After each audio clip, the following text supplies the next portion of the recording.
ನಮಸ್ಕಾರ ದೇವ್ರು, ಎಲ್ಲರೂ ಹೇಗಿದ್ದೀರಾ? ಬೆಳಗ್ಗೆನೇ ಎದ್ದು ನೀರು ಹಿಡ್ಕೊಂಬರೋಣ ಅಂತ ಮನೆ ಮೇಲ್ಗಡೆ ಹೋಗಿದ್ದೆ. ನಮ್ಮ ಅಣ್ಣಾರು ಕೆಳಗಾರಕ್ಕೆ ನೋಡ್ತಾ ಇದ್ರು. ನಾನು ಬೈಕ್ ತಗೊಂಡು ತೋಟದ ಕಡೆ ಹೊರಟಿದ್ದೆ. ಹೊಸ ದೇವಸ್ಥಾನಕ್ಕೆ ಕಲ್ಲು ಬಂದಿದ್ವು. ಕಲ್ಲು ಇಳ್ಸೋಕ್ಕೆ ಕ್ರೈನ್ ಕೂಡ ಬಂತು.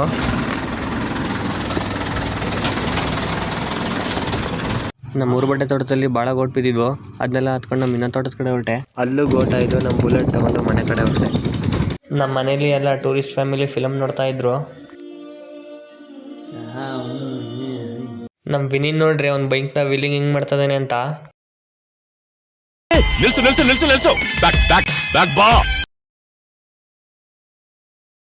ಇದನ್ನ ಅವ್ರ ಮನೆಗೆ ಏನಾರು ನೋಡಿದ್ರೆ ಇವ್ರಿಗೆ ಕ್ರಿಕೆಟ್ ಆಡೋಣ ಅಂತ ಕರೆದೆ. ಇವ್ರು ಪಬ್ಜಿ ಆಡ್ತೀನಿ ಅಂದ್ರು. ನಮ್ಮ ಮಕ್ಳಿಗೆ ಗರ್ಭಕೋಶ ಸಣ್ಣಕ್ಕಿರೋದ್ರಿಂದ ಒಂದು ಮಾತ್ರೆ ಕೊಟ್ಟಿದ್ರು ಆಕ್ರಿ ಅಂತ. ನನ್ನ ಜೊತೆ ಸೇರಿ ನಮ್ಮ ಚಿಕ್ಕಪ್ಪನ ವ್ಲಾಗ್ ಮಾಡಕ್ ಶುರು ಮಾಡ್ಯಾರೆ. ಇದಾಗಿತ್ತು ಇವತ್ತಿನ ದಿನಚರಿ. ಅಷ್ಟೇ.